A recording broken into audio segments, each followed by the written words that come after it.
Yo. Alright. Did not know when I was going to post this, but considering that the deck just came out, people are kind of asking for it, we'll go ahead and put the profile up on the channel. This is definitely not, I'm going to say my final version of this. As the deck progresses, I'm going to continue to try and make this a little bit better, but this is definitely a very solid foundation for the deck. I just went like 3-0 with it last night. It was like a small locals, but it is running a little bit more smoothly. But in terms of like the side deck and figuring out text and whatnot, that is still definitely in the works. But I'll let you guys get a little peek inside of what I'm running with right now, and obviously as it gets better, we'll go from there. But so this is Kragen control, sharks, water, XYZ, whatever the fuck you want to call it. I like Kragen control, it sounds cool. 40 card main, and then yeah, we'll do the side and extra. So I knew that I was going to play this deck like probably 2.5-3 months before it came out. I saw it in a video, and that's what piqued my interest in it. So I had everything kind of ordered before Brothers of Legend got released. So that I've actually been anticipating playing this for a hot minute. It's been kind of fun. In one of my old videos, I talked about it a little bit, and then like really far down into the video description, I like teased it a little bit and like put Unleash the Kraken. So there were Easter eggs along the way. So to start off, 3 Beautiful Princess. It's just level 1, tutors out any level 4 or lower fish type monster from the deck whenever it's summoned. It's just a play starter, but it does get you to your Buzzsaw Shark quicker if you do not open him. So it's just a play starter, but also accessible with 1-for-1, so it's not bad. Yeah, we can do that. That'll probably be a cool way to lay it out. Then 1 Silent Sea Nettle. So I have mixed feelings about this card. It is good theoretically in the grind game. It special summons itself if you control a water monster, and then when it's in the graveyard, you can banish it to shuffle 3 water monsters from your graveyard back into the deck. You don't get to draw a card, which sucks ass, but it is resource management. Unfortunately, the turn that you summon him, you cannot summon monsters except water monsters, and that's not like just for the rest of the turn, it's for that entire turn, so you do have to play with that in mind. But other than that, he's not horrible. It is a 1-body extender. To go with him, we are playing 2 Silent Anglers. This could be 3. I just moved this down to 2, but he is a free body. He just prohibits you from special summoning from your hand for the rest of the turn. And then obviously, if you don't know by now, the purpose of this deck is just to rank 4 spam the fuck out of your extra deck, and that is kind of all that you go for. You don't, there's no links. It is just level 4, level 4, level 4. 3 Remora. This does make you subject to being fucked by Nibiru, but it is an insane play extender, and if they don't have it, then dope. Obviously, if you cannot make Toad before you go into this, then it saves you from the Nibiru as well. But you detach 2 materials from XYZ monsters on your side of the field. Doesn't have to be just 1. You can detach materials from 2 different monsters. He special summons himself, and then you get to special summon 2 fish from your graveyard in defense position. So insane play extender. He's also not once per turn, so you can just continue to rip if you have him in your hand. 3 Lantern Shark. When he's normal or special summoned, you just special summon 1 from hand. Very, very basic play extender. Also, he can be used for a level 3 or 5 XYZ monster for XYZ summoning, so that will probably come in handy whenever the new fish support comes out, the new level 5 in May, or whatever the hell it is. We are playing 1 Right-Hand Shark. This guy is insane. I currently do not have the Crooked Cook that makes this guy fire, but he does add like a lot of extension plays into the deck.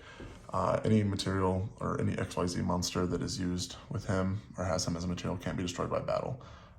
This is typically the one guy that you're going for whenever you're trying to use Buzzsaw's Shark effect. Buzzsaw, Jesus Christ. Buzzsaw Shark's effect. He does recur once while he's in graveyard. You control no monsters. You can special summon Right-Hand Shark out. If he leaves, or he banishes himself if he leaves the field. You just keep using him for XYZ materials, so you get that recursion effect over and over.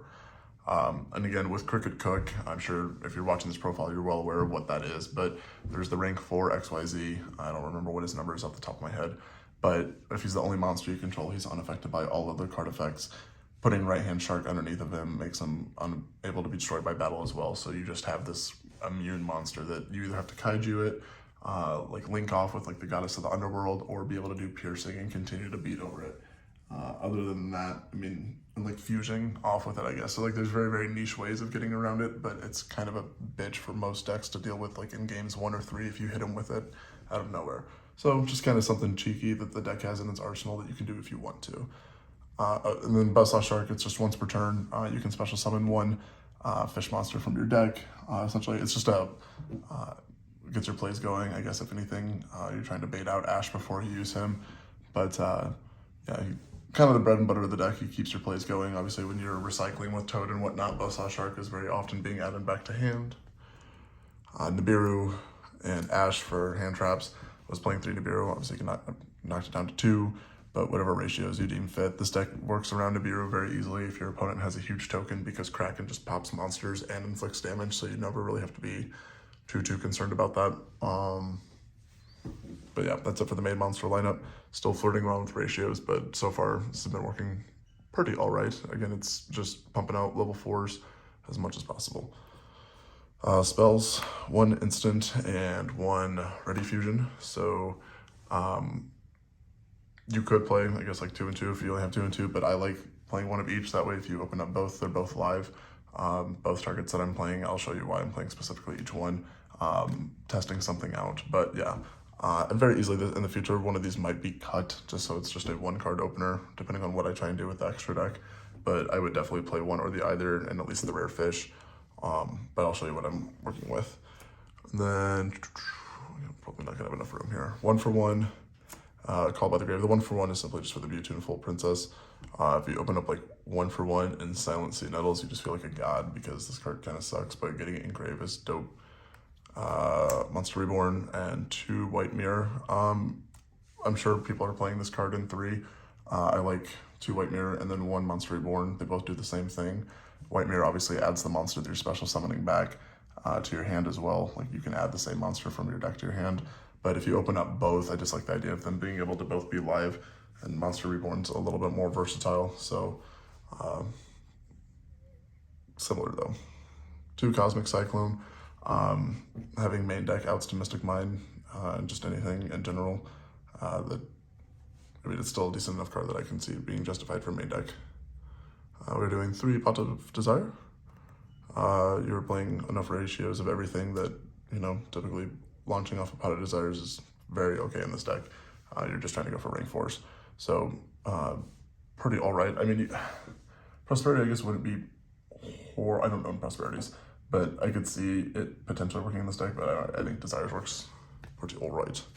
1 Imperial Order, 3 Goes and Match. So the main lockout combo with the deck, I guess I can move that there for a second, is having Kraken out, because he makes everything on the field water, flipping over Goes and Match. It's kind of like the zombie lock as well. Like your opponent, as long as they're not playing water monsters, they're quite literally like locked out of playing the entire game. And then 3 Imperm to finish off the hand trap.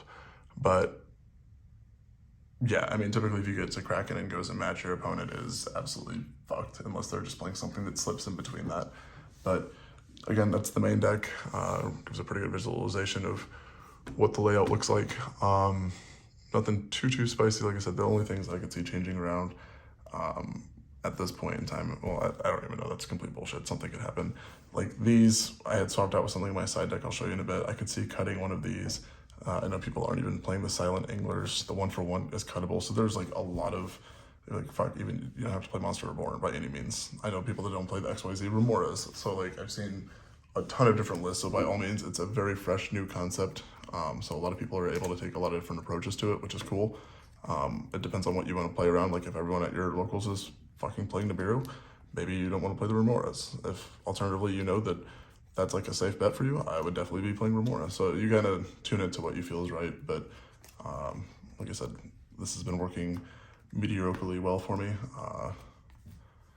It is very, very much so like a glue chugging deck in a sense. I mean, you do have to think out your plays a little bit, but for the most part, it's just like get to the Kraken and you're fine. But all right, let's do extra.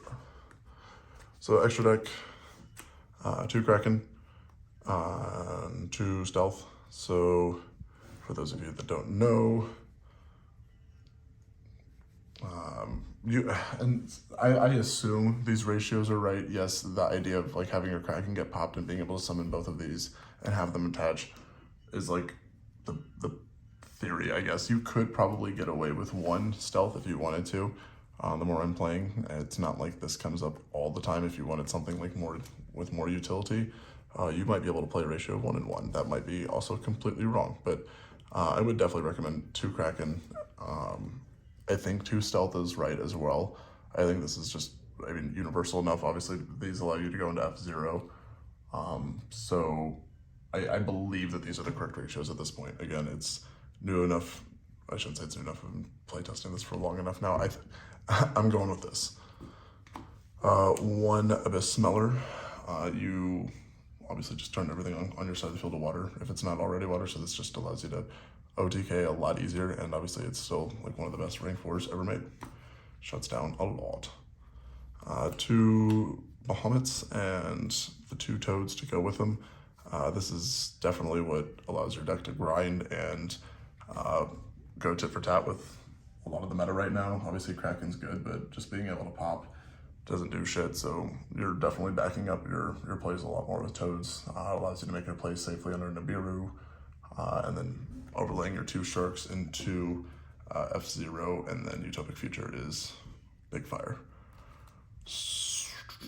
1 Drill Driver Vespenato. This allows you to summon itself over your Shark and still use XYZ Remora. So in a lot of your situations when you're trying to get off your XYZ Remora play, Driver is what allows you to get there because you don't have 2 materials on enough cards. So he does piercing as well, and when he's destroyed, let me get this correct. If this XYZ summoned card in its owner's control is destroyed by opponent's card, you can target 1 level 5 or lower monster in your graveyard and special summon it. So it's kind of a fun little extra effect as well, because quite literally everything you play is level 4. So it just keeps the plays going. And then 1 Future and 1 Future Draco.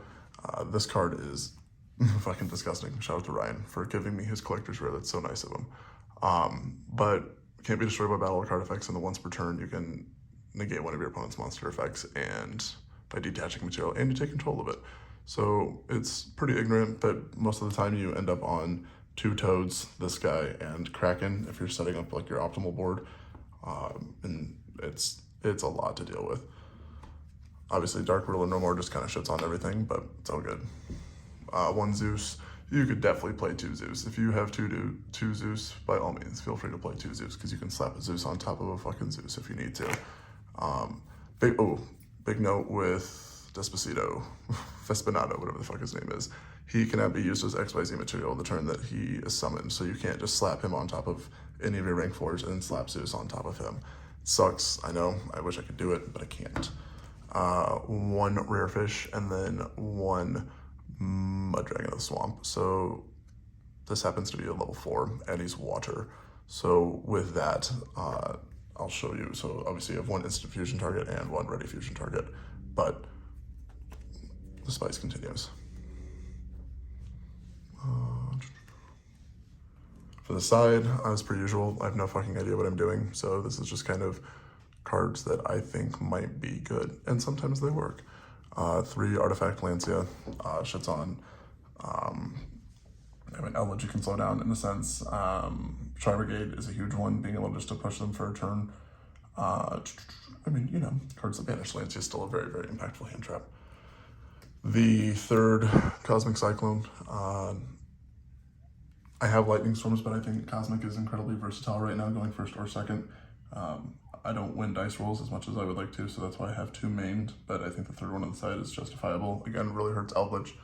I think banishing Lost World against dinosaur players is probably one of my favorite feelings in the world, so Cosmic I think is still good.